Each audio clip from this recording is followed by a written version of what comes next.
Let's talk about adults for a sec. And in particular, let's talk about women.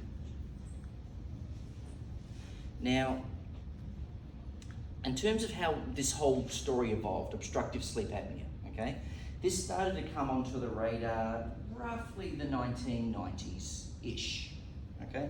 It was there before, but in terms of becoming an awareness thing, it's sort of 1990s-ish, okay? All right, you had to be an overweight male to fit the picture. As a consequence of that, if you were female, you never got a look in. And if you were thin, regardless of gender, you never got a look in.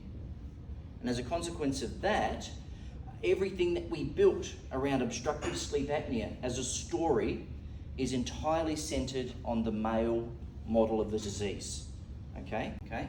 And the problem is that for women, if we look at things, so women with upper airways resistance problems tend not to snore, okay?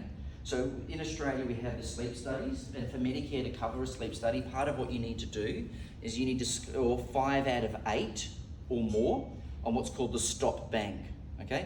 And S is for snoring, okay? So from a snoring point of view, you won't get a point as a woman anywhere near as easily as a man will, okay? Tiredness, okay? Women tend to get insomnia instead of tiredness. So you're not going to get a score there, okay? Observed apneas, okay? So this is reliant on your partner having observed it. Women who tend to be lighter sleepers will know that the guy is snoring. The guy tends to sleep through it all. It's like when you have babies, all right? Who's awake and who's asleep? All right, there's some biology there. So your partner, if you go with a guy, the guy's probably not going to notice that you stop breathing at night because they're just sleeping through it all, okay? So you've got a problem there. The other things that we look at, okay, is we look at gender, so that's the G. You get a point if you're a guy, like straight up, okay?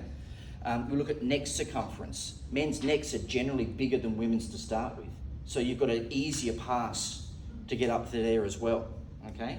We look at obesity, okay? So with obesity, because that was the paradigm, okay? You had to be more obese to basically get the mark, and the men part of the disease, they're generally more obese, okay? So you've got a problem there as well. And then it's age is in the mix as well, and it's greater than 50.